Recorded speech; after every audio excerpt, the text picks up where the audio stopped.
Coming up, Oklahoma gears up for a fight against vaccine mandates. And Carthage schools experience multiple online threats. Also, Carthage schools unveil their newest tech center along with a special guest. The 4 states' most watched news starts now.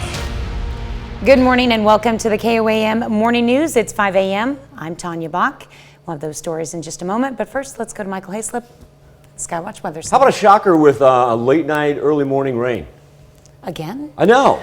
Have we done that this week yet?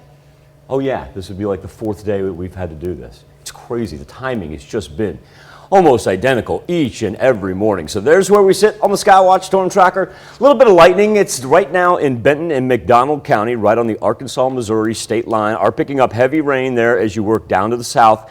I-49, if you got to be on it anytime soon, especially down to the south, know that that's where it's going to come down in sheets. It gets a little bit better as you work up to the north of 49. However, still seeing showers from Lamar down to Carthage into Joplin as well. Everything moving right now from west to east. Not a whole lot of buildup on the backside of it. Not going to be surprised, though, if we don't see a couple pop up in western southeast Kansas and then make their way throughout the course of the morning. Have been able to lift all of our flash flood watches that we had for yesterday, so we'll call that a winner. Those did expire at 7 p.m. So maybe we're headed in the right direction here. Look at the cold front that we knew was going to sweep in behind it. We're still sitting at 65 out in Cassville and Carthage, 64 right now in Joplin. And compare that to the 51 in Yates Center. As that big front that was sitting over the upper plains is going to drop down to the southeast, make its way straight through us. Now, eventually, we'll kind of normalize in the low 60s here later on this afternoon, but we're going to see about a 14-degree drop as it rolls through your neck of the woods. There's the jet stream with the big trough sitting right in western Kansas. That's an indicator where we could see more of those storms pop up. Also, too, there's your cold line just about making its way through the 4 states. Look out in northwestern Kansas, much colder out there. We're not going to drop down to the 30s like they did by any means. Our weather trend has us with partly sunny skies after this rain rolls through. Should be done with this. Hopefully we can get this out of here. Say by 9, 10 o'clock. There's a little bit that just pops up, but as we approach the noon hour, much, much better. And then clearing off in time for some high school football. And I think kickoff's going to be about 55 degrees and overnight dropping into the 40s. Saturday is going to be a little cool as well. We'll go a high around 65, but then Sunday, Monday, and Tuesday, right back into the not only 70s, but a little more sunshine than what we've had this week. Oh, sunshine. That'll be nice. Our afternoons will throw us peaks of sunshine, and then it's like, okay, here comes more rain overnight. Yeah, no kidding. It's been a rough week. All right, thanks, Michael. The Joplin Health Department reports 4 more residents have died of COVID-19. The patients were 2 women, ages 65 and 69, and 2 men, ages 58 and 69. The latest deaths bring the city's total to 179.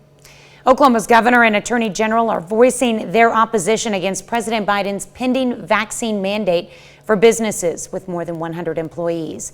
In a video statement, Governor Kevin Stitt said that the mandate is unconstitutional. Meanwhile, Republican Attorney General John O'Connor has urged businesses to disregard the push for a vaccine mandate. He said he and attorneys general in other states would sue to stop any mandate that's implemented. Biden's mandate is to be implemented in the coming weeks. Reproductive rights supporters are asking the Oklahoma Supreme Court to put on hold 3 anti-abortion laws, including restrictions on medication-induced abortions. The appeal filed Wednesday comes after District Judge Cindy Trong said she would allow the laws to take effect November 1st, depending on the outcome of a legal challenge. The case in Oklahoma County District Court challenged 5 abortion laws that were enacted last legislative session. Trong temporarily blocked 2 of the 5 laws from taking effect, including a measure similar to a Texas abortion law that effectively bans the procedure after about 6 weeks of pregnancy. The State Attorney General's office has defended the new laws.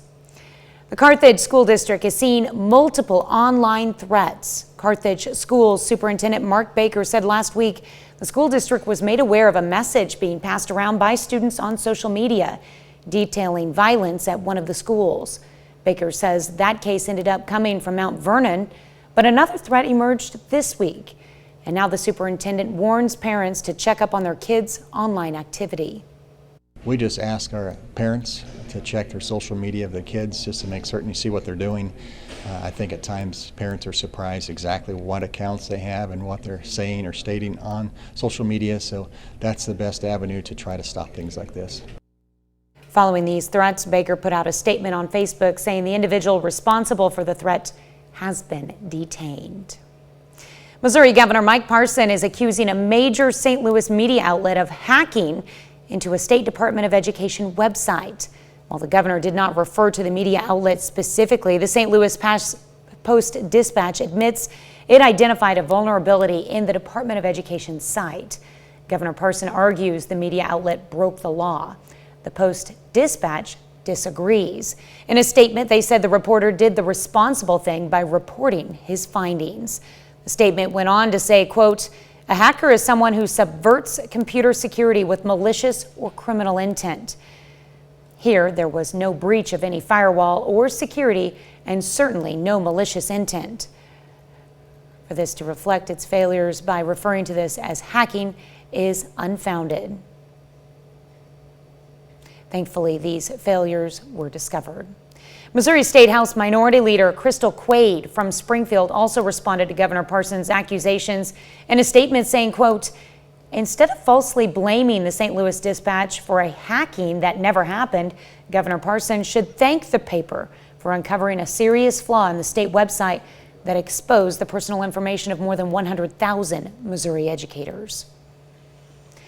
Chairpersons of the House and Senate Education Committees are taking the Kansas State Board of Education to task because they do not think the panel is taking seriously enough lawmakers' and parents' concerns about how race and racism are discussed in schools. Senator Molly Baumgardner of Lewisburg, who chairs the Senate Education Committee, told board members to direct State Department of Education staff to look into how Kansas schools are applying the concept of critical race theory, which centers on the idea that racism is systemic in the nation's institutions. Baumgardner said she is aware of 4 bills being prepared for the 2022 session that oppose teaching theories of race and racism. The Carthage School District is showing off its newest addition, and it involved a special guest. Missouri Governor Mike Parson was on hand Thursday as the district unveiled the new Tech Center South Campus. We've been able to go to a lot of technical centers across the state, but needless to say, of course, this one is newer than a lot of them, but I just thought an excellent presentation they did here today. What a great opportunity it is for our young men and women out there to be really get prepared for the workforce of tomorrow. So they're very blessed to have this kind of facility here in Carthage, I can tell you that. You can check out the new center for yourself at an open house. It's 5:07. A couple more hours of rain right now. We're looking at the heavy stuff coming down on I-49, especially when you get south of Joplin. Lightning strikes happening in McDonald and in Benton counties. Kind of remove those. The heaviest of the rain tracking down to the south. Gets a little bit better as you work up to the north and out to the west. Remember too, cold front is upon the backside of it. We'll drop down into the 50s for those places out to the east that are still clinging to the mid-60s right now. We'll finally stabilize low 60s. Actually get some afternoon and early evening sunshine, probably about 55 this afternoon, about 7 o'clock. This morning's top stories and weather in our first 7 minutes. Coming up on the KOAM Morning News, softball semifinals kick off last night for some local teams. Plus, we let our hair down for something to talk about. And some sunscreens can not only lose effectiveness over time, but can actually become harmful. We'll explain. You're watching the KOAM Morning News. More real news in the morning. We'll be right back. Homecoming week for the Pittsburgh State Gorillas. Pitt State welcoming in Lincoln on Saturday. It's week 7 of the MIAA schedule. The Gorillas 4-2 through the first 6 games. Last week, tough one for Pitt State, falling on the road to Northwest Missouri by 1 point, and did so after leading 13-0 at halftime. It was a loss, but the team says did see some good stuff on film, including the running game. It posted more yards on the Bearcats than any other team has done so this season. I definitely think it was a positive step, but at the end of the day, it's still a loss. But we got over it through the week. I think the running game is always positive for us. I think as a whole line, we're big, we're physical, and it's hard really for anybody to compete with us, body for body. That game is a game of one more third down conversion, one more field goal made, one more touchdown scored in the red zone, maybe one more stop by our defense. You know, that's where we're at right now, and that was the outcome of that game. I think that it's a game of inches, and we needed to win a couple more inches. Little Thursday night high school action in Northeast Oklahoma. Quapaw and Commerce both playing at home. We're going to start with the Quapaw Wildcats, 4-2 through 6 games. Afton gets a play on defense early though. Brady Robinson picks off the pass inside the 5. But from there it's all Quapaw. Jackson Derringer kicks it out to Preston Thomason. Thomason spins out of one tackle. Give me the stiff arm on the other one. He's gone 42-yard connection. Quapaw up 8-0. Wildcats, they play a little defense as well. Pass tipped at the line. Check out Stetson MacArthur. That's called good hands right there. MacArthur with the interception. Quapaw turns it into points. Derringer to Peyton Schapp. Watch Schapp weave in and out. Who? Eventually, Schapp's in for the touchdown. At that point, Wildcats lead 15-0. Preston Thomason back in the highlights. Thomason there with an interception. Nah, we ain't done. Call it a pick, call it a 6. Wildcats go on and win this one big. Final score 48-16. Over to Commerce. Tigers trying to win their 3rd straight. Got the Ketchum Warriors in town. First drive for Commerce. Austin Lake fakes the handoff, takes off, breaks tackles into the end zone. First score of the night. Commerce goes up 7-0. Next drive for the Tigers. Eric Cunningham hit a Mack truck through that hole. Look at the work by the offensive line. Cunningham rips off a big run for pay dirt. Double-digit lead for Tigers, and Commerce can run it, they can pass it. Lake looking around, finds Levi Reinhardt. Reinhardt into the end zone. Tigers with the first 21 points of the game. There's Cunningham again on the ground. His 2nd touchdown of the night.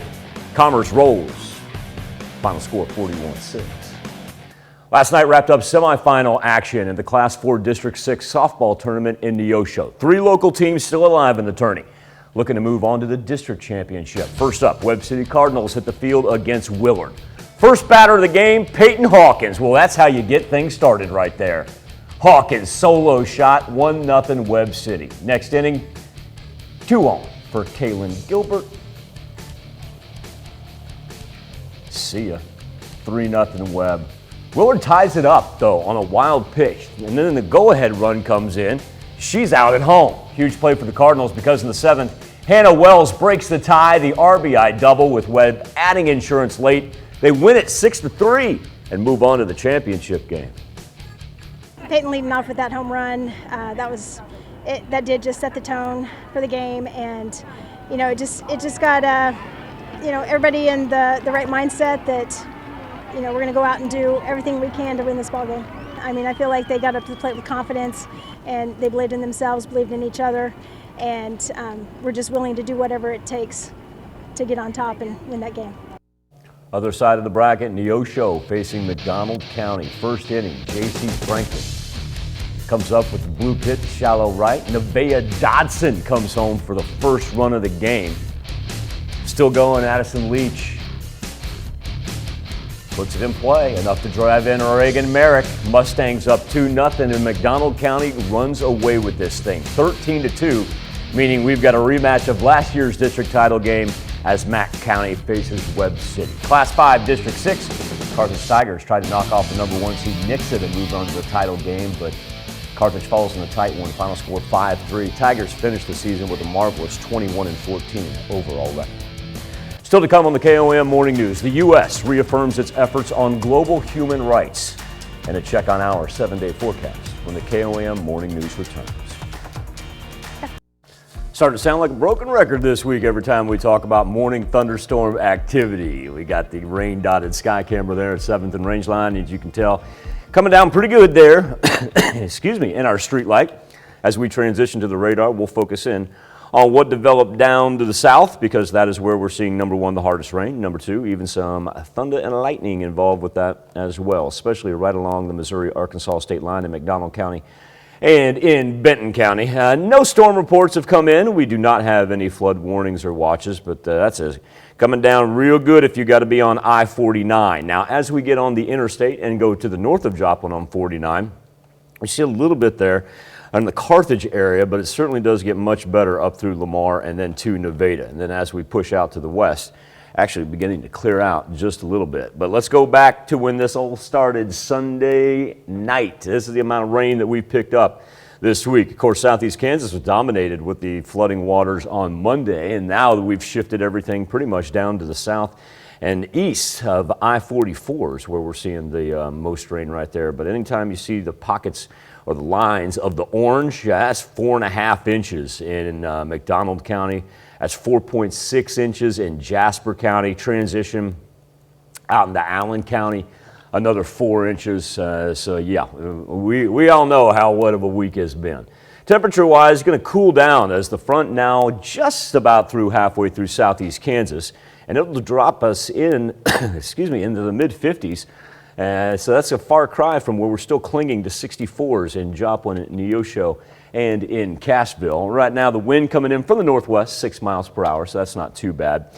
And the front going to drop about 7 degrees is the most that we've seen in a 24-hour temp change as far as Iola goes. But of course, as these temperatures continue to go down and our morning temperatures should be going up, we'll see those numbers greatly expand.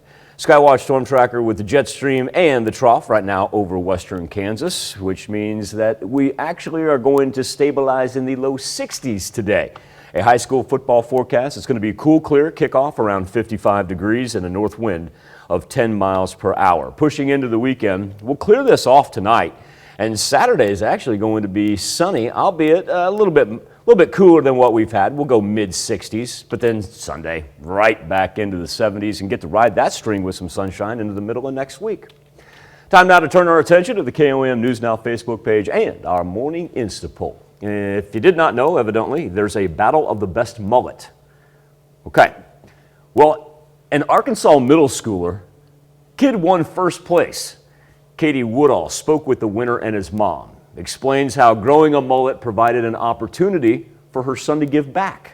You won! I did not think that. I did not know I was going to win that. Brooklyn middle schooler Alan Baltz has just won a national competition for the best mullet. And he's been growing out these golden locks for a while. Since quarantine started. But when he was first told about the USA Mullet Championship, he wasn't interested. Until he found out there was money involved, to which he quickly said, well, I could do it and give the money to kids in foster care. Alan and his twin sister Alice were both in foster care before being adopted in 2015. So when he saw the chance to give back, he didn't hesitate. Well, I know how it feels to be in foster care, so I just thought maybe it would be sweet to do it. Alan is donating his $2,500 prize to 2 Arkansas foster care organizations, Project Zero and Together We Foster. It's just exciting for kids, you know, it shows us really what our future can be like with kids like Alan that are here to help. And the party isn't stopping with the prize money. Alan has inspired others to donate to foster care too. He has already raised just right at $2,000 for us so far. As of Thursday, over $3,000 had been given in donations in honor of Alan and his mullet, raising money and awareness for a cause close to his heart. Maybe I feel really happy for those kids. I think it's just really helped people realize, you know, you don't have to be a foster parent to help. There's other ways that you can help. You can donate, and you can just be an advocate for the kids that are in foster care. And when it comes to the mullet, are you going to keep your mullet after this? Nobody's going to touch that. Alan says it's here to stay. Our question for you this morning, how often do you get your hair cut on the KOAM Insta poll? Go to KOAMnewsnow.com/vote. Connect with us via our Facebook page. Be back with Health Watch next.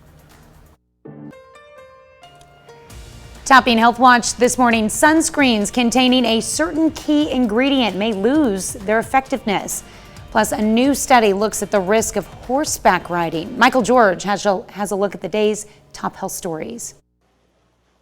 A new study finds horse riding poses a higher risk of injuries that require hospitalization than other sports, including football and skiing. Researchers from the University of Texas found chest injuries were the most common horse riding injuries. New research finds some sunscreens lose their effectiveness and become harmful during sun exposure. The joint study out of England and Oregon finds zinc oxide, the main ingredient in many sunscreens, is effective on its own at blocking ultraviolet rays. But after it's exposed to the sun for just 2 hours, the mineral destroys the UVA protection provided by other ingredients in the sunscreens and raises the level of toxicity. And the latest CDC data shows 1 in 6 American adults binge drink, and of those people, about a quarter of them do it weekly. The agency defines binge drinking as 5 or more drinks for men in one sitting and 4 or more drinks for women. Those are some of the day's top health stories. Michael George, CBS News, New York. An FDA panel recommended Moderna boosters for millions of Americans, the first step towards authorization. Next up for scrutiny, Johnson & Johnson's extra shot. CBS News' Laura Podesta has the latest. An advisory panel to the Food and Drug Administration will today consider whether a booster shot of Johnson & Johnson is needed for those who received the single-dose vaccine. Yesterday, that same panel backed the Moderna booster for high-risk and older adults. We do have a unanimous 19 out of 19 yes votes. The next step for Moderna, an FDA authorization, which would be followed by a CDC vote. If all goes smoothly, the shots could start being given out as early as a week from today. The new guidance also includes younger adults with health issues and workers who face a higher COVID-19 risk. One thing that I think will be important is really, if we are going to be making boosters available, is to increase efforts to get these to specific communities at risk. The Pfizer and Moderna boosters are given at least 6 months after the second shot. Unlike Pfizer, Moderna's booster would be a lower dose, half the original. But challenges remain in convincing people to even get their first shot. Let's be clear. Vaccination requirements should not be another issue that divides us. 2/3 of eligible Americans are now fully inoculated. Laura Podesta, CBS News. The FDA panel today will also look at mixing and matching boosters from different vaccine manufacturers. Later this month, it will consider whether to authorize shots for children younger than 12. That's a look at some of today's top health stories. You're watching the KOAM Morning News. Lightning and heavy rain south of I-44, followed by a cold front that's already dropped us down to the 50s out to the west. We'll be back right after this. Coming up, Oklahoma gears up for a fight against vaccine mandates. And Carthage schools experience multiple online threats. Also, Carthage schools unveil their newest tech center along with a special guest. The 4 states' most watched news starts now. Good morning and welcome to the KOAM Morning News. It's 5:30. I'm Tanya Bach. We'll get to those stories in just a minute. But first, let's go to Michael Hayslip. Got some good rain coming down right now at 7th and Rangeline, and next thing we'll notice after that are the temperatures that fall, still sitting at 64 degrees. But eventually the cold front sweeps in after the rain passes off to the east. Currently, with the heaviest rain, we're going to be down here on I-49, and just popping up, I do want to point out this is not a part of our highlighted counties, but it gives you an indicator of what this storm is capable of. See the flashing red right there? That is going to be a tornado warning until 6:15 for northwest Arkansas. Now, once again, it doesn't affect Benton County. It's south of Fayetteville, as a matter of fact. But yeah, one of those where we're going to keep our eyes on this band because it's part of that same system. It stretches down by Fort Smith, works its way up through Fayetteville and Bentonville, up toward us. Now getting on the east side of I-49. Heaviest rain really right along the McDonald County, Benton County line. There's your lightning strikes. Our lightning's getting a little bit better. We see a couple there in Berry County as everything pushes off east toward the Ozarks. Our temperatures drop about 10, 12 degrees after it does roll through. That's why we still got mid-60s on one side of the map where they're waiting for the rain out in Cassville and Monette. Compare that to 51 right now in Iola and 52 in Sedan. So as the cold front arrives, we'll actually begin to calm down and clear off. After we're done with this rain later this morning, we won't see any for a while, and we deserve that. Well, you know, go back to Sunday, we're looking at places with 4.5, close to 5 inches of rain for this entire week. Gonna have a north wind too. We'll go about 20, 25 mile per hour gusts this afternoon. There we are, clearing off overnight, dropping down into the 40s. Saturday is going to be nice and mild as well. Sunshine will go mid-60s. Then the return of the 70s begins on Sunday, carries us all through next week with some warm temperatures for middle to later October. Then look at that, 76 on Monday, 78 on Tuesday. Should be about 71 this time of year. That's Okay. our average high. Yeah, we can handle a couple degrees higher. Oh, I'm looking Keep forward. it out of the 80s. Looking and it's, forward to that. Yeah, it's going to be a good week. Liking it. Especially if there's sunshine involved. For sure. All right, thanks, Michael. The Joplin Health Department reports 4 more residents have died of COVID-19. The patients were 2 women, ages 65 and 69, and 2 men, ages 58 and 69. The latest deaths bring the city's total to 179. Oklahoma's governor and attorney general are voicing their opposition against President Biden's pending vaccine mandate for businesses with more than 100 employees. In a video statement, Governor Kevin Stitt said that the mandate is unconstitutional. Meanwhile, Republican Attorney General John O'Connor has urged businesses to disregard the push for a vaccine mandate. He said he and attorneys general in other states would sue to stop any mandate that's implemented. Biden's mandate is to be implemented in the coming weeks. Reproductive rights supporters are asking the Oklahoma Supreme Court to put on hold 3 anti-abortion laws, including restrictions on medication-induced abortions. The appeal filed Wednesday comes after District Judge Cindy Trong said she would allow the laws to take effect November 1st, depending on the outcome of a legal challenge. The case in Oklahoma County District Court challenged 5 abortion laws that were enacted last legislative session. Trong temporarily blocked 2 of the 5 laws from taking effect, including a measure similar to a Texas abortion law that effectively bans the procedure after about 6 weeks of pregnancy. The state attorney general's office has defended the new laws. The Carthage School District is experiencing an increase in online threats. KOAM's Bronte Sorotsky spoke with the school district and local police for details. The Carthage School District is dealing with multiple threats in just 2 weeks. Last week we had a message come across many students' phones and social media that dealt with possible violence at school, but it wasn't directed to Carthage. It just happened to be our kids was spreading it, and that's how come we knew about it. That threat, not directed at any particular school, had actually originated from Mount Vernon. Another threat occurring this week also was not directed at any particular school, but was found to have originated from the school district. Neither threat mentioned specific place or availability of the weapon or the fight or anything, so it's pretty vague, and that's what made it pretty difficult to track down. We did have one that came across some social media sites earlier this week. So far, we've been reported to the police department. The police investigated. Reports that originated here in Carthage of threats against the school. Some of them were very vague about what the threats were, and then upon investigation, one of them did have to deal with our school, and the other one ended up being out of our district. The juvenile responsible for the post circulating from Carthage was identified and detained according to a Facebook post from the Carthage School District. And then eventually led us to, the juvenile suspect that ultimately ended up saying that, he didn't mean to post it type thing. Now, both Dr. Baker and the local PD are asking students to think before they post. In Carthage, Bronte Sorotsky, KOAM News. The Carthage Police Department and school district also asked parents to check their kids' social media accounts and make sure their kids understand the severity of making any threats. Missouri Governor Mcpherson is accusing a major St. Louis media outlet of hacking into a State Department of Education website. While the governor did not refer to the media outlet specifically, the St. Louis Post-Dispatch admits it identified a vulnerability in the Department of Education site. Governor Parson argues the media outlet broke the law. The Post-Dispatch disagrees. In a statement, they said the reporter did the responsible thing by reporting his findings.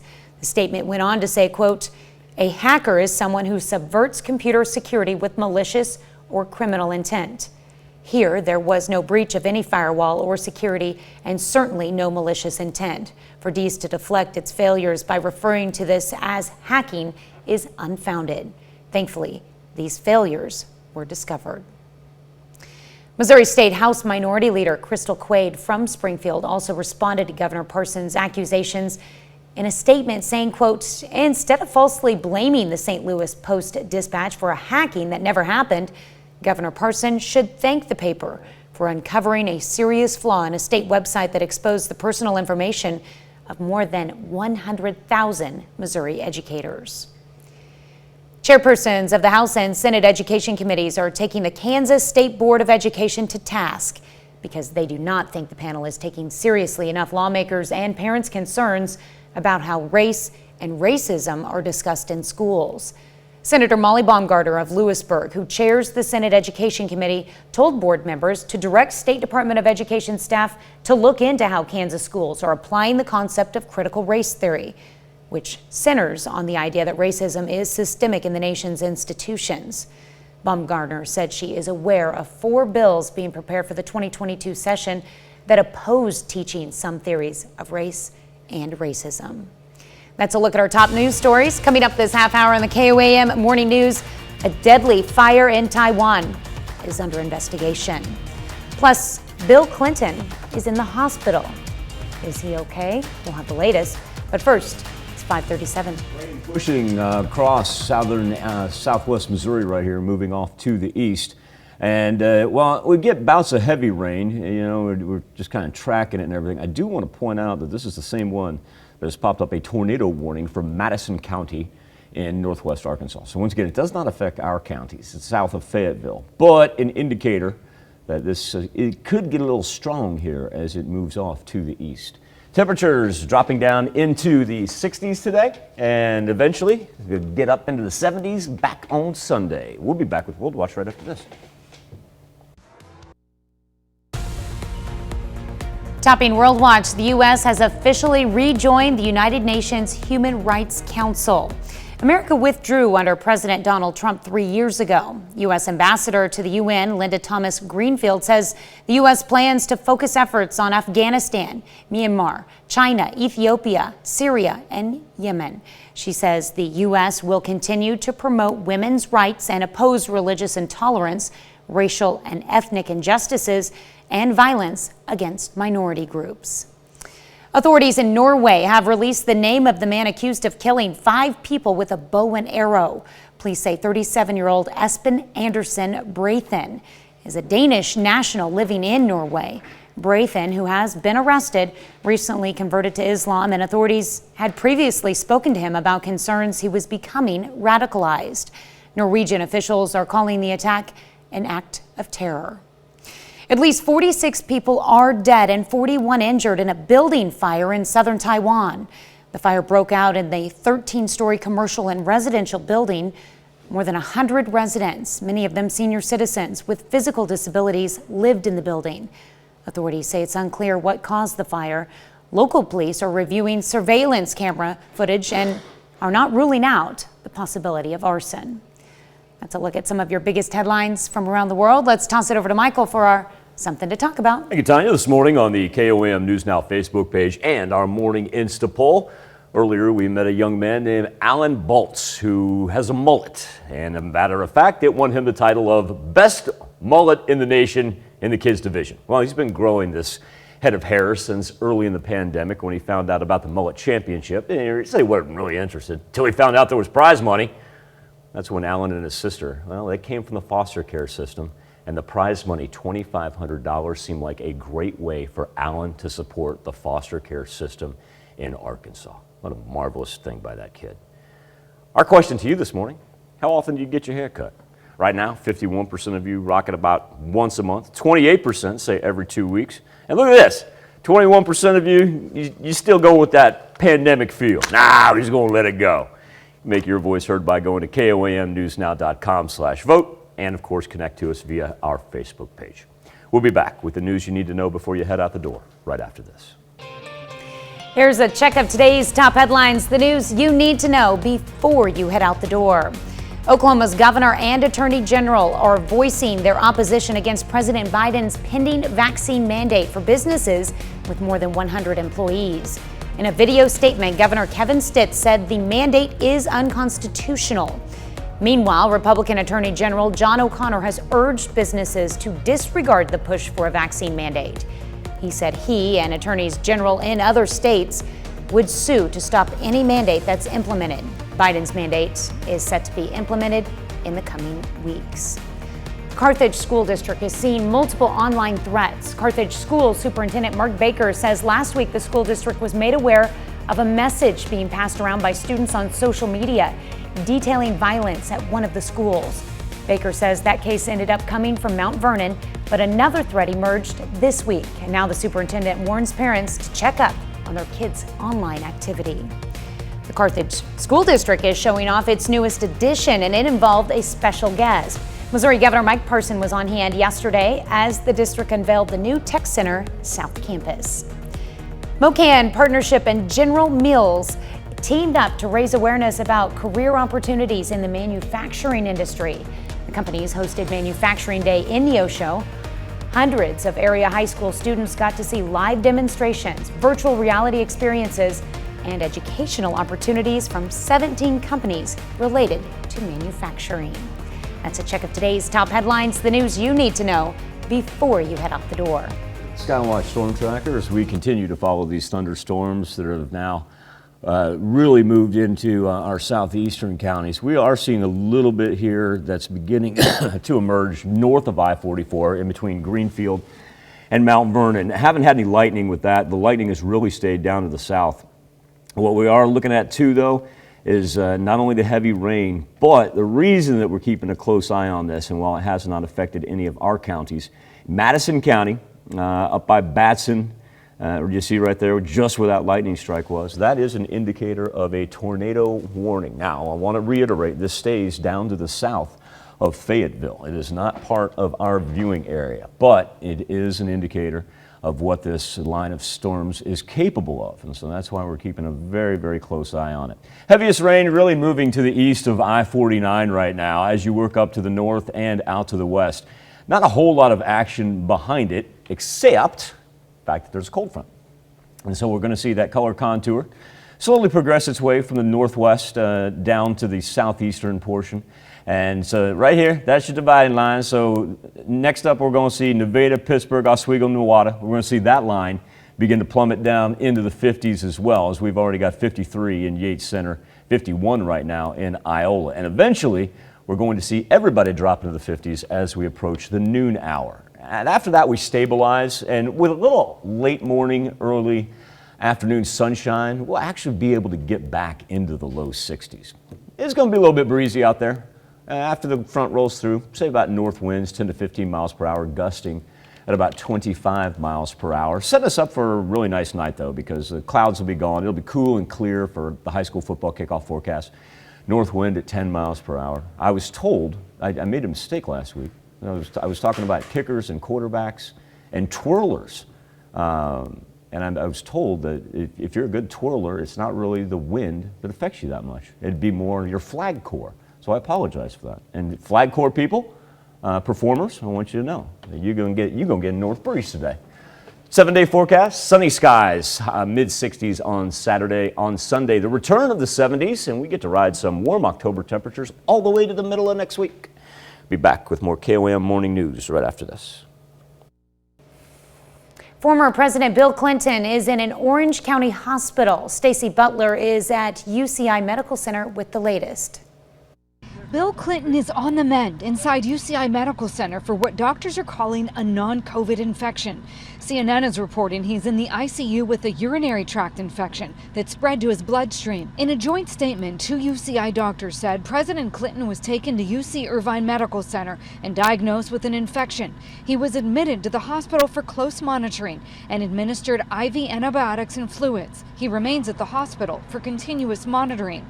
After 2 days of treatment, his white blood cell count is trending down and he's responding to antibiotics well.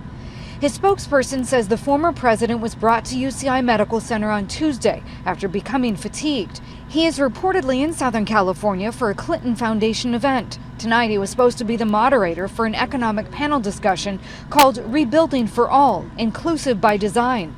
It's not clear if it was in person or virtual. This isn't Bill Clinton's first health scare. In 2004, he had quadruple bypass surgery. The former president is said to be in good spirits and expected to make a full recovery.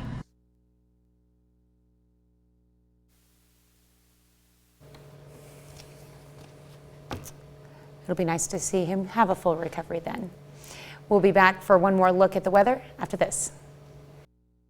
Seeing a little expansion here north of I-44, now making its way all the way to the very top of our counties, pushing east towards Springfield and Branson. Heavy rain especially just south of Cassville, right along the Arkansas-Missouri state line. And then as we drop down into Arkansas, look at all this patch of lightning right here. In between, say, Fayetteville, Wharton, and St. Paul. St. Paul in particular is part of Madison County, Arkansas, and they actually have a tornado warning that's in effect right now. I want to reiterate, this does not affect our counties, but that red box that you see right there for Madison County is a tornado warning until 6:15, and that's why we're really keeping a close eye on this as it pushes off to the east, because it is capable of spawning and spinning some things up here. Let's hope it just pushes east of our counties before she decides to do anything else. The storm reports have been anything from hail to high winds as it made its way through central Oklahoma. We are seeing the temperatures drop.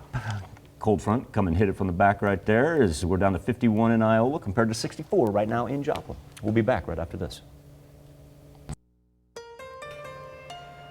Coming up, Oklahoma gears up for a fight against vaccine mandates.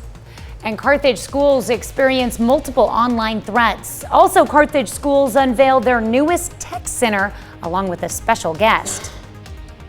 The 4 states' most watched news starts now.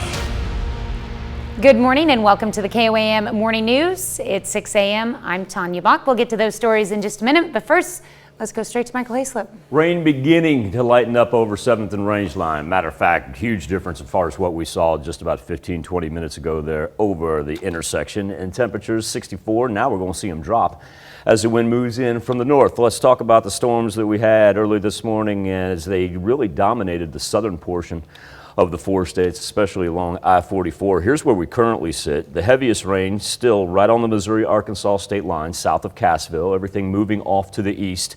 As far as our lightning goes, it's been isolated to northwest Arkansas as well. That is part of that tornado warning that is in effect for Madison County in Arkansas. And once again, you go, Madison County, maybe not familiar with that. Well, that is because it is not part of our highlighted area. I'm going to put on the severe risk map here, and you'll also notice too, this is just one thing I want to point out, dense fog advisory. Once again, it doesn't encompass any of our counties, but the reason I want to point this out is, you know, with it being a Friday, maybe you're getting ready for a road trip or something like that. If you're living in one of our counties and you're headed down to the south, especially along I-49, you're going to run into rain and also fog early this morning. So please be apprised of that. Now, we shift off to the west and the north. Things starting to look pretty good. We got a little residual rain coming in from central Kansas right there, but certainly nothing heavy like what we've experienced so far. Temperatures will then begin to drop down into the 50s and rebound with some afternoon sunshine. And that'll take us about 60 degrees, say. That's where we'll kind of stabilize. And then overnight, after the sun goes down, we're easily going to drop into the 40s. Cool looking Saturday, 65 degrees, average high would be about 71, and sunny skies then on Sunday, back up into the 70s. All right, looking forward to a week in the 70s. Next week's shaping up to be great. I'm just happy when I do the 7-day forecast that I don't have to look at it and be like, oh look, PM rain into the next day, AM rain. Oh look, PM rain into the next day, AM rain. Yep, for sure. All right, thanks, Michael. The Joplin Health Department reports 4 more residents have died of COVID-19. The patients were 2 women, ages 65 and 69, and 2 men, ages 58 and 69. The latest deaths bring the city's total to 179. Oklahoma's governor and attorney general are voicing their opposition against President Biden's pending vaccine mandate for businesses with more than 100 employees. In a video statement, Governor Kevin Stitt said that the mandate is unconstitutional. Meanwhile, Republican Attorney General John O'Connor had urged businesses to disregard the push for a vaccine mandate. He said he and attorneys general in other states would sue to stop any mandate that's implemented. Biden's mandate is set to be implemented in the coming weeks. Reproductive rights supporters are asking the Oklahoma Supreme Court to put on hold 3 anti-abortion laws, including restrictions on medication-induced abortions. The appeal filed Wednesday comes after District Judge Cindy Trong said she would allow the laws to take effect November 1st, depending on the outcome of a legal challenge. The case in Oklahoma County District Court challenged 5 abortion laws that were enacted last legislative session. Trong temporarily blocked 2 of the 5 laws from taking effect, including a measure similar to a Texas abortion law that effectively bans the procedure after about 6 weeks of pregnancy. The State Attorney General's office has defended the new laws. The Carthage School District is seeing multiple online threats. Carthage School Superintendent Mark Baker says last week the school district was made aware of a message being passed around by students on social media detailing violence at one of the schools. Baker says that case ended up coming from Mount Vernon, but another threat emerged this week. And now the superintendent warns parents to check up on their kids' online activity. We just ask our parents to check their social media of the kids just to make certain you see what they're doing. I think at times parents are surprised exactly what accounts they have and what they're saying or stating on social media, so that's the best avenue to try to stop things like this. Following these threats, Baker put out a statement on Facebook saying the individual responsible for the threat has been detained. Missouri Governor Mcpherson is accusing a major St. Louis media outlet of hacking into a State Department of Education website. While the governor did not refer to the media outlet specifically, the St. Louis Post-Dispatch admits it identified a vulnerability in the Department of Education's site. Governor Parson argues the media outlet broke the law. The Post-Dispatch disagrees. In a statement, they said the reporter did the responsible thing by reporting his findings. The statement went on to say, quote, "A hacker is someone who subverts computer security with malicious or criminal intent." Here, there was no breach of any firewall or security and certainly no malicious intent. For Dees to reflect its failures by referring to this as hacking is unfounded. Thankfully, these failures were discovered.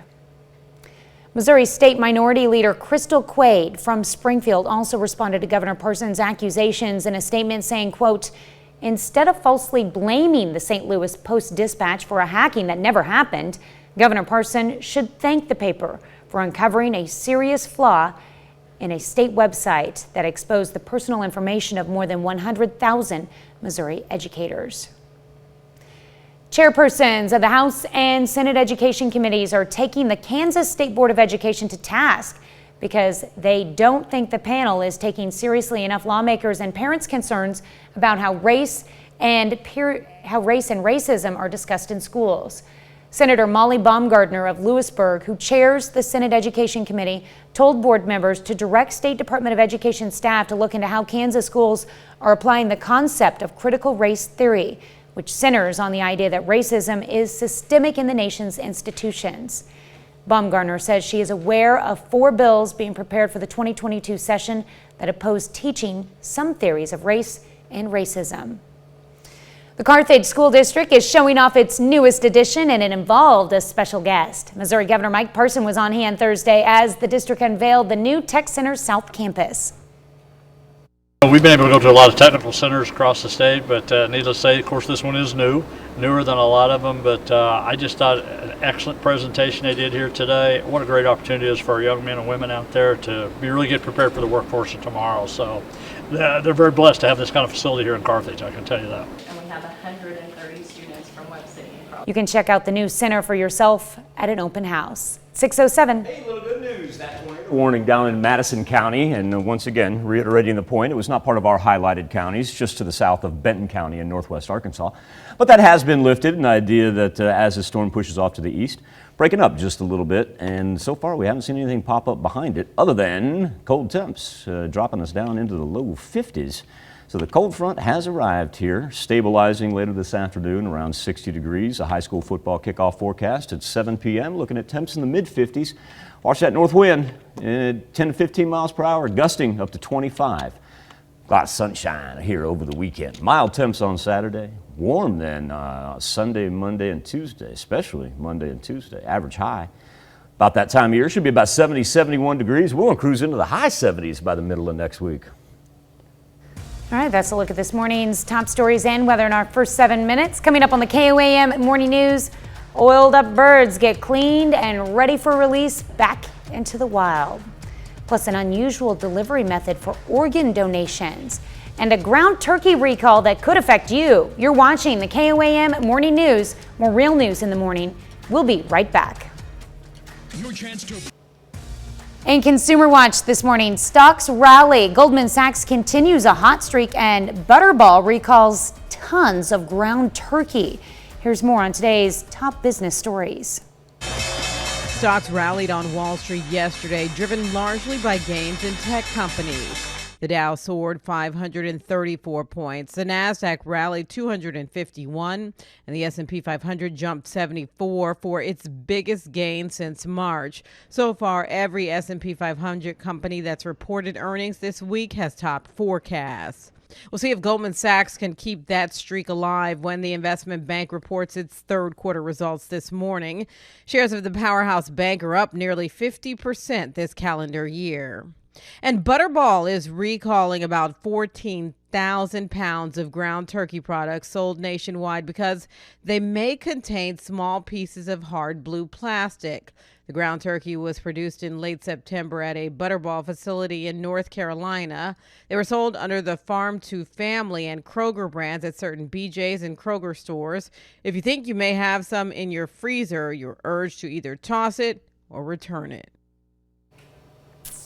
Mortgage rates are going up again. The average interest rate on a 30-year fixed-rate mortgage rose to 3.05% in the week ending October 14th. Freddie Mac says that's the highest rate since April, and the 15-year fixed-rate mortgage rose to 2.3%. After falling steadily during the first year of the pandemic, rates reached a record low at the beginning of 2021 and then rose through the spring before falling again and settling in just under 3%. For most of the summer. Now rates are expected to continue to gradually rise, but while rates are still historically low, some prices continue to hover near record highs, causing many potential homebuyers to stay on the sidelines. More than 10,000 employees at John Deere are now on strike. They walked off the job after rejecting a deal that would have given some workers pay increases of 5% and others increases of 6%. It's the first major strike at John Deere in 35 years. A vice president with United Auto Workers says the union members at John Deere are striking for the ability to earn a decent living, retire with dignity, and establish fair work rules. John Deere's vice president of labor relations says the company will continue to hear out its employees and resolve the strike. That's it for Consumer Watch. We'll be right back. The oil spill off California's coast has killed dozens of fish and birds. Others, well, they just need some good old-fashioned TLC. A few such birds, they're now once again free. It's back into the wild for two birds injured in the Orange County oil spill. A duck and a grebe covered in oil in Huntington Beach 9 days ago have been rehabilitated. Wednesday, they were set free. The ability to take something and take an animal that's so affected during an accident such as this and return it back into the environment. It's a time of celebration. The Oiled Wildlife Care Network, based out of UC Davis, is still mobilized along the coast. 85 animals, mainly birds, have been rescued. We have cleaned 22 birds. There's been 2 released, but there's also 57 birds that were dead on arrival. So definitely an impact to our wildlife here. At the Wetlands and Wildlife Care Center in Huntington Beach, an oiled western grebe was stabilized and transferred to a facility in San Pedro. As the investigation begins into the spill, wildlife experts are grateful that the worst may now be over, but they're still upset that it happened at all. Even if one bird was affected, that is absolutely not acceptable. The spill happened at the end of the migratory season, which was lucky. Absorbent booms and berms were up in the sensitive Huntington Beach wetlands quickly, but there was plenty of damage to the environment, say conservationists. Just because you can't see it, if you were here Sunday of last week, you could smell it. Your eyes would be watering. That's how much oil was floating on the surface of the water over here. I guess another way to describe it is, let's go throw a can of oil in their backyard pool and let them go swim in it. On top of taking care of the animals, you also have crews that are testing both the water and the soil. 7th and range line, no more rain. All right, now we get to finally begin to dry off, at least from about Joplin out to the west. Current conditions, 64 degrees, the wind shifting in from the north. There's our early morning thunderstorm activity, mainly stayed along and just to the south with the heaviest rains along I-44. We got a little northerly expansion here that's happened, albeit it's been showers. It's stayed in the green. We haven't seen anything turn yellow, but now popping up along Lamar. It's kind of dominated I-49 here, but as it moves off to the east, we're finally getting a break from the hardest rain, including in Berry County, moving down there. Benton County just about done as well. Earlier, we actually had a tornado warning spawn in northwest Arkansas. Did not affect any of our counties. It was just to the south of Fayetteville, but does give you an idea of what that system's capable of. Let's talk about behind it, as we get a little rain showers in central Kansas that are going to move our way, and we could have one pop up over us, but we're done with our heaviest rain. And when I say that, I mean I'm going all the way back to Sunday night when this whole thing started. As we, that orange indicating 3.5 to 4 inches. You see that pink right there, that's going to be upwards of 6 inches of rain of what we absorbed this week. That being said, we do not have any flood watches or warnings out, so that's a good sign. Temperatures beginning to drop on the eastern portion there of southwest Missouri. Southeast Kansas already in the midst of the cold front, 51 in Iola and Neodesha. We're also seeing the Nowata, Oswego, Pittsburgh, Nevada line beginning to drop as well. And a lot of it has to do with, number one, the cold front that's bringing in northerly winds. That'll kind of be our key for today. Look at that, double digits already in Chanute and Independence. Nevada clocking in at 10 miles per hour as well. And you can tell your dividing line from Joplin to Grove, where the warmer temperatures still remain down there in the southeastern part. And eventually we'll see a double digit 24-hour temperature change by the time we get to, say about 8, 9 a.m. 7-day forecast will stabilize in the low 60s later on this afternoon. Work into Saturday and we'll be done with our rain. Don't have to worry about anything overnight into the morning hours. So getting a little bit lucky here as we have a really nice sunny weekend on tap with mild temperatures warming up on Sunday to the point where we're looking at high 70s by the middle of next week. We'll be back with more KOAM morning news right after this. Topping Health Watch this morning, for the first time in the world, an unmanned drone has delivered lungs for a transplant. The historic flight took place in Toronto between two hospitals. Michael George has more on the innovative technology. This drone flying over Toronto could be the future of organ delivery for transplants.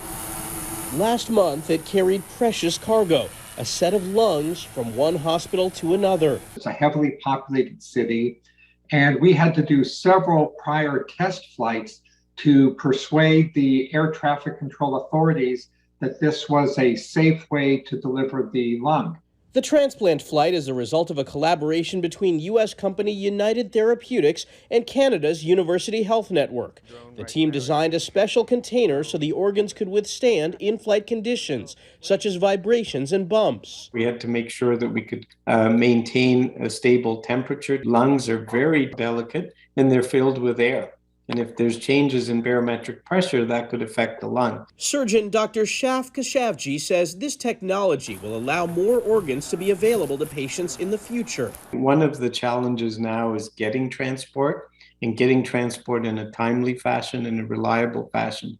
And even today, we sometimes lose an organ because we can't get there in time and can't get it back in time. I was thrilled by the idea of participating.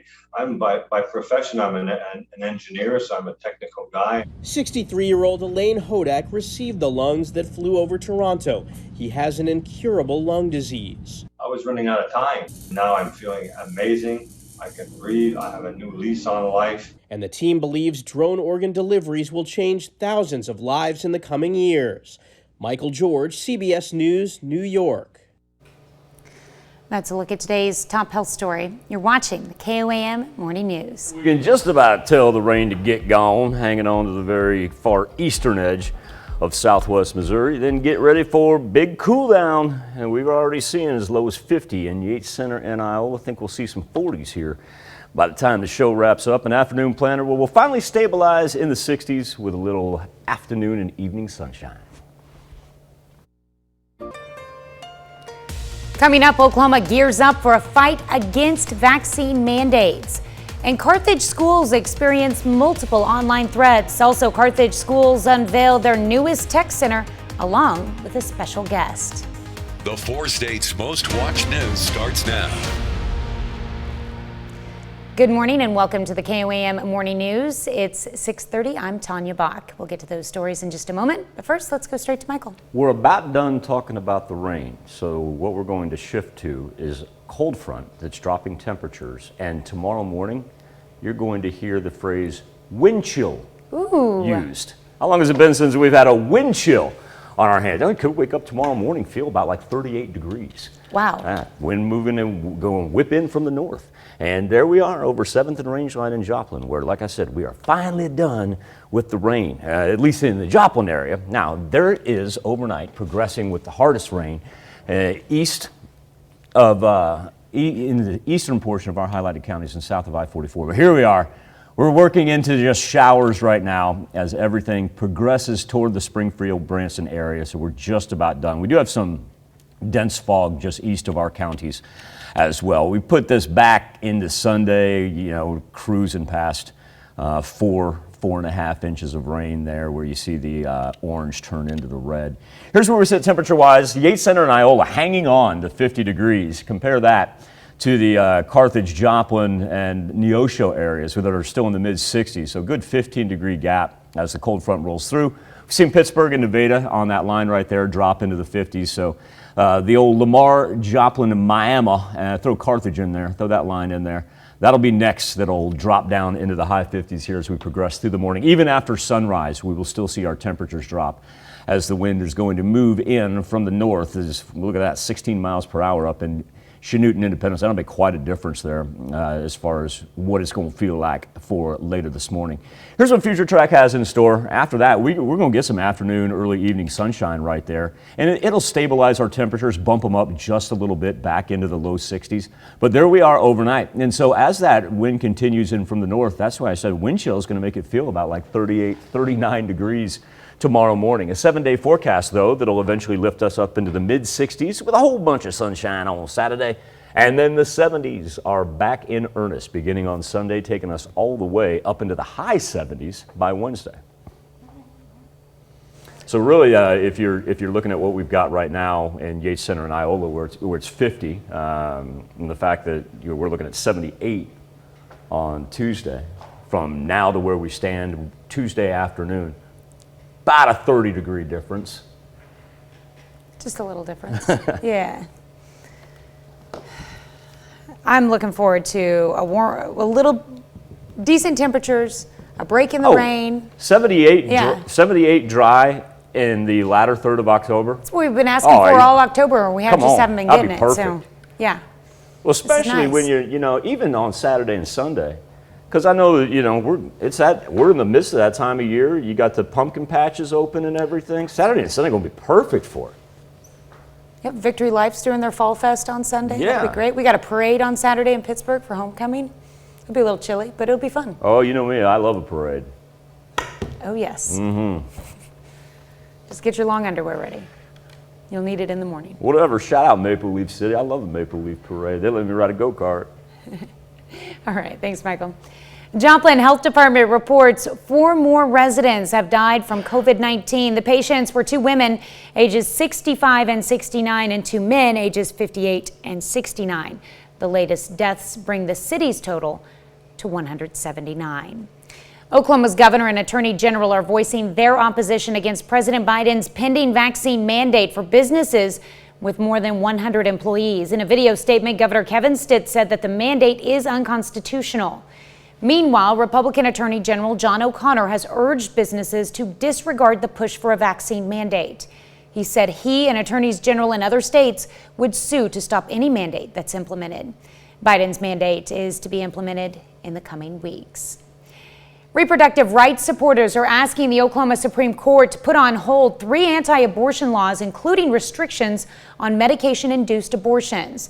The appeal filed Wednesday comes after District Judge Cindy Trong said she would allow the laws to take effect November 1st, depending on the outcome of a legal challenge.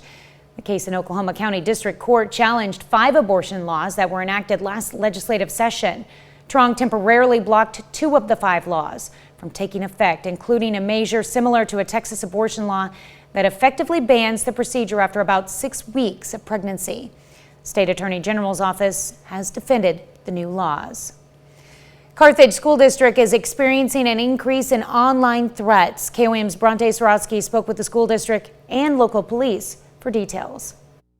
The Carthage School District is dealing with multiple threats in just 2 weeks. Last week we had a message come across many students' phones and social media that dealt with possible violence at school, but it wasn't directed to Carthage. It just happened to be our kids was spreading it, and that's how come we knew about it. That threat, not directed at any particular school, had actually originated from Mount Vernon. Another threat occurring this week also was not directed at any particular school, but was found to have originated from the school district. Neither threat mentioned specific place or availability of the weapon or the fight or anything, so it's pretty vague, and that's what made it pretty difficult to track down. We did have one that came across some social media sites earlier this week.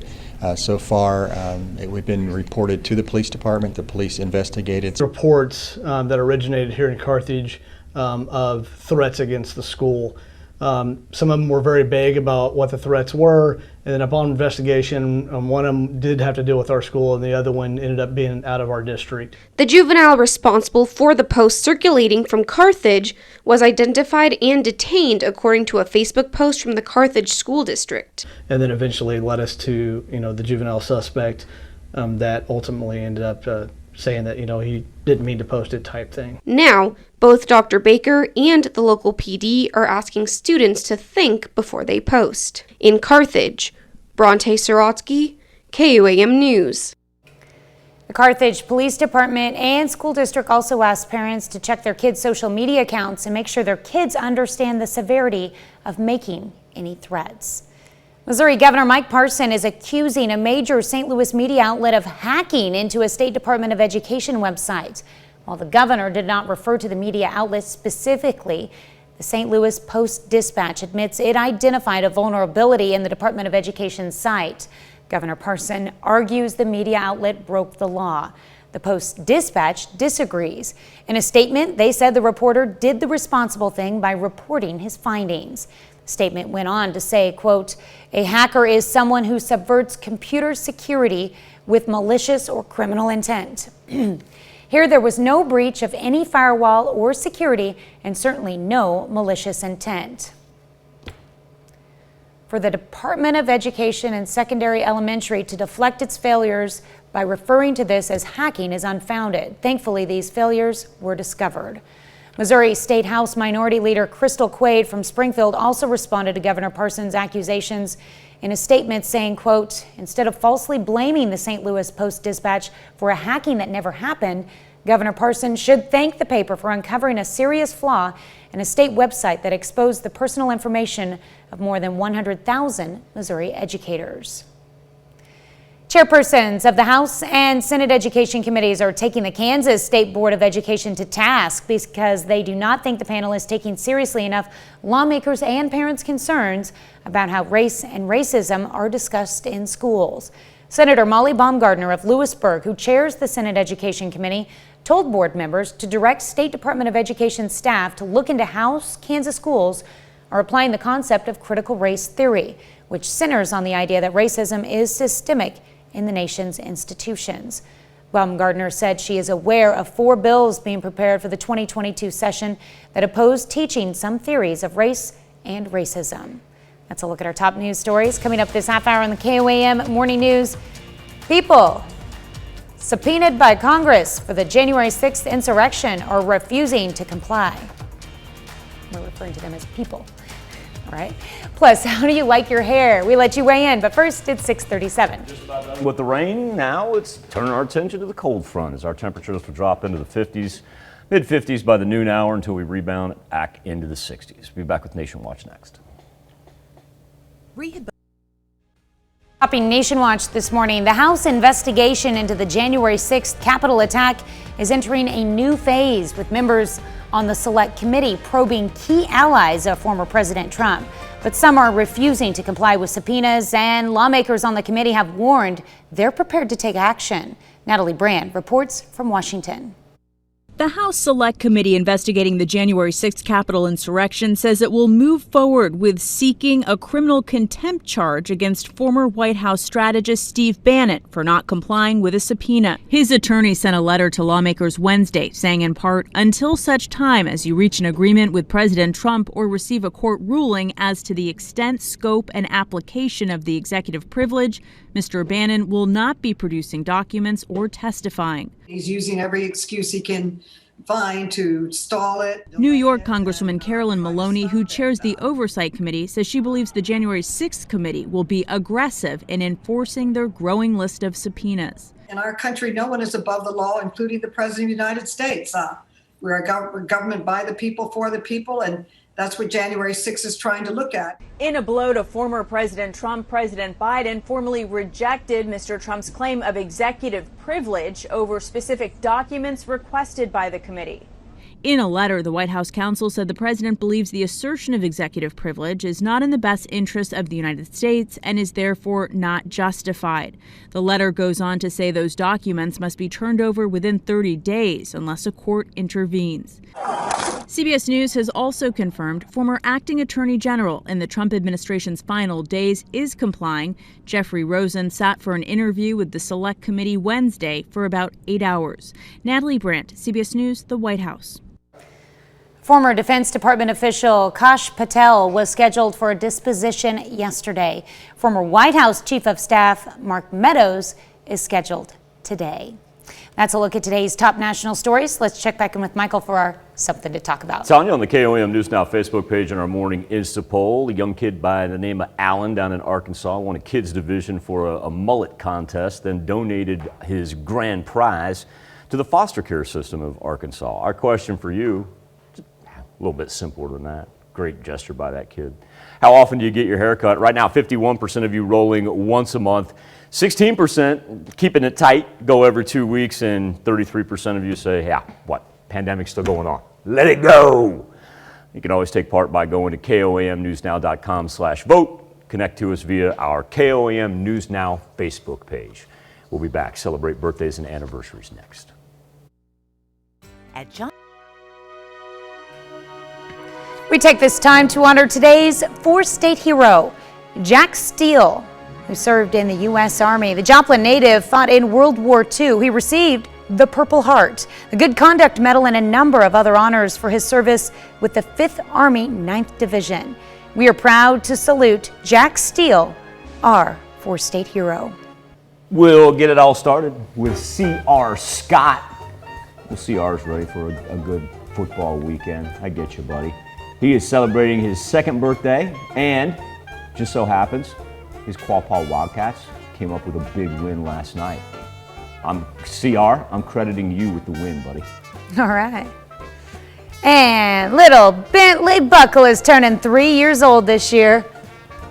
Check out that cowboy hat. Rocking that hat. I like it. That's good stuff right there. Bentley is in Girard.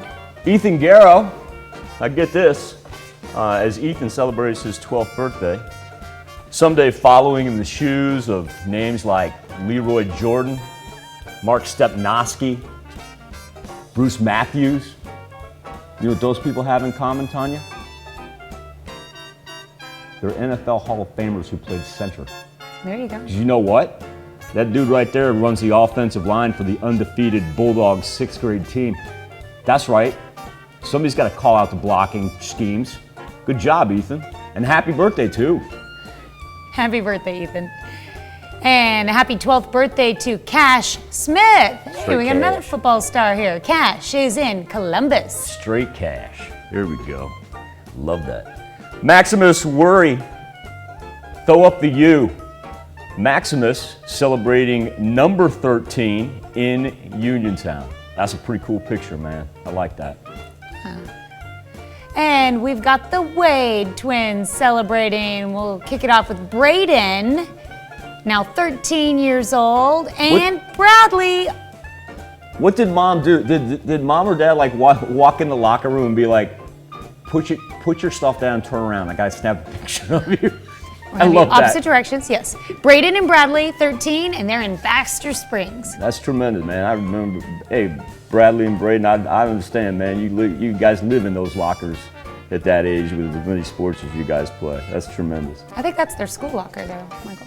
Lily Hamilton is celebrating her 15th birthday. Gorgeous, gorgeous picture right there, Miss Lily, and a happy birthday. All right. And Caden Morley, who's now a senior at Chanute High School. There's another locker picture for you. Another locker picture. Yeah, Caden is in Chanute and 18 years old. Member of the FFA, I like that. That is cool. Awesome. Addison Oberly, a happy 19th birthday. Stylish hat right there for Addison. She's celebrating in Fort Scott. All right, Emily Mcpherson turning 22 years old this year. Got a cutie in her arms there too. Emily is in Frontenac. Now this is Caleb McGuffey.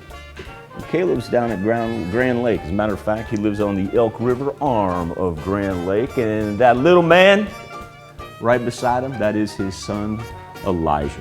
Caleb, a very happy 35th birthday to you. Look at their smiles. Aren't they? You can tell father-son right there. They just have matching smiles. Elijah's thinking, when do I get to drive the boat, Dad? Let's go. Love it. This is my turn. All right, happy birthday, Caleb. And a happy 72nd birthday to Mr. Charles Burr in Lamar. Keith Karsten, we consider him part of the extended KOAM family because he is the husband of our own Carla Karsten. And Keith, I want you to know that these happy birthday wishes not only come from Carla, but also your entire family. A happy 76th birthday to you, sir, in Columbus. All right. And in Pittsburgh, we're celebrating a birthday with Bryce Anderson. What up, Bryce? Hope you have a great day, Bryce. What's up with where's the 5 o'clock shadow, my man? Great dude right there. Marvelous father, hard worker. Love that dude. Happy birthday, my man. Gary and Stephanie Bowen, they are celebrating their 5th anniversary. Gorgeous wedding pic right there, Gary and Stephanie. I want you to have a great anniversary weekend in Yates Center. That is a nice picture. Love it. And hey, the Earls. We've got the Earls. A little throwback wedding picture. Love this one. That's great. It's a 50th anniversary. Darn right they got a throwback pic for that. Dale and Sandra Earl celebrating 50 years of wedded bliss. They are in Jasper, Missouri. That's a great picture right there, Dale and Sandra. Thank you. Ronald and Lily Tatum, they are celebrating their 66th anniversary. Wow. Congratulations, Mr. and Mrs. Tatum, and please have a marvelous anniversary in Carthage. And who that is, part 2. Our very own Miss Leona Sherwood. Celebrating. See her for all your accounting needs here at the station. Miss Leona, a very, very happy birthday. Thank you for all that you do. She makes sure the bills get paid around here. Mm-hmm. That is Leona's the one to keep. Technically speaking, she helps us keep the lights on. That's exactly it. Thank you, Leona, and a very, very happy birthday. Happy birthday, happy anniversary to all, whether you're celebrating on this October 15th. Maybe we beat you to the punch and you're celebrating the 16th. That's okay. Oh, it's always a good time to wish anybody a happy birthday and happy anniversary. That's where you can send them into via email, birthdays@koamtv.com. You can also connect to us via our website, koamnewsnow.com. Here's Tanya Bach with a very important birthday announcement.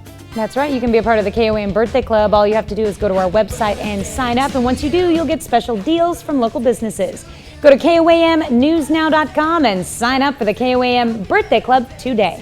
Good news on this Friday morning. The threat of severe weather is over. The rain just about over. The heaviest portion of it now working its way east of our highlighted counties, right along the Missouri-Arkansas state line. No watches, no warnings. Do want to point out that if you're headed down into northwest Arkansas for perhaps a little weekend trip, dense fog is going to be an issue the farther south that you get. Still holding on to some light rain there on the eastern part of southwest Missouri, but behind it, we are starting to look pretty clean. We'll keep our eyes on some scattered showers that are working through central Kansas right now, but that's nothing going to be like what we've had dating back to the beginning of this whole thing on Sunday night. Our temperatures, we're still holding on to 50 in Yates Center and Iola, and we've now seen Pittsburgh drop down to 55. The next line is going to be the Miami, Joplin, Carthage trio that we see on our map. Those will slide down into the 50s here, even after we get past sunrise around 7:26. The temperatures will continue to fall, a result of the cold front that comes in from the northwest and good north wind as well. There we are for the afternoon. Get some sunshine, back up to around 60 degrees. And for high school football, we're looking at kickoff temps in the mid-50s, clear skies, no travel concerns whatsoever. Overnight, we're going to drop down into the 40s, a little bit of a wind chill.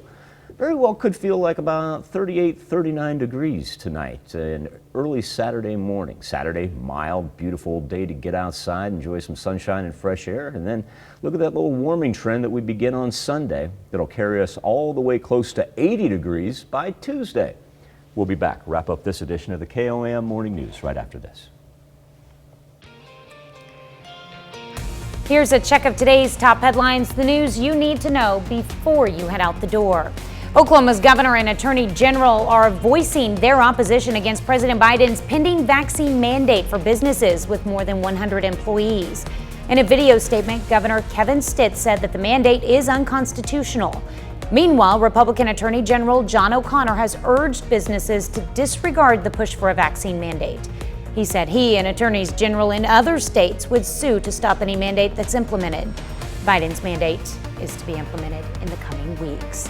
Carthage School District is seeing multiple online threats. Carthage School Superintendent Mark Baker says last week the school district was made aware of a message being passed around by students on social media detailing violence at one of the schools. Baker says that case ended up coming from Mount Vernon, but another threat emerged this week. And now the superintendent warns parents to check up on their kids' online activity. Carthage School District is showing off its newest addition, and it involved a special guest. Missouri Governor Mcpherson was on hand yesterday as the district unveiled the new Tech Center South Campus. MoCan Partnership and General Mills teamed up to raise awareness about career opportunities in the manufacturing industry. The companies hosted Manufacturing Day in Neosho, Missouri. Hundreds of area high school students got to see live demonstrations, virtual reality experiences, and educational opportunities from 17 companies related to manufacturing. That's a check of today's top headlines, the news you need to know before you head out the door. Grab a jacket. We won't need the umbrella. Probably won't grab a jacket because our temperatures continue to drop even after sunrise. So everybody going to end up in the 50s here at some point in time until we get a little sunshine and get back into this low 60s this afternoon. Overnight, that's what we've been talking about, getting a little wind chill going to kick in. We're going to drop into the low 40s. If you're headed out and about for a little extracurricular activity tonight, no worries. It's going to be clear skies, a little bit cool, mid-50s, about 7 o'clock, but no travel concerns to speak of. 7-day forecast. We begin a little warm up on Sunday. A whole lot of sunshine headed our way, really for the weekend into next week. And after today's cold front, then we get a warming trend. It'll push us up close to 80 degrees by Tuesday. Coming up today at noon, we're making braised beef with barley in the Mr. Food Test Kitchen. Of course, your morning news continues on KOAM. Got the CBS Morning News. That's coming up next. Or you can switch on over with us on Fox 14, where your only local morning news continues. What do you want to do this morning? Oh, well, we're going to detail a racial discrimination case that's going on in Duluth, Minnesota, among other things. Keep on tracking that thing down by the Arkansas-Missouri state line because earlier it did spawn a tornado warning. Luckily, we were able to drop that. It wasn't for our counties, it was for Madison County, but it gives you an idea. That thing can pop up at any time. Good news is, as we head into the weekend, we are sans watches, warnings, advisories. We're finally done with a week's worth of rain. Wraps it up for this Friday edition. Would you do me a favor? Be safe. Have a great weekend. We'll do this all again on Monday morning. And we're going to do it again today at noon.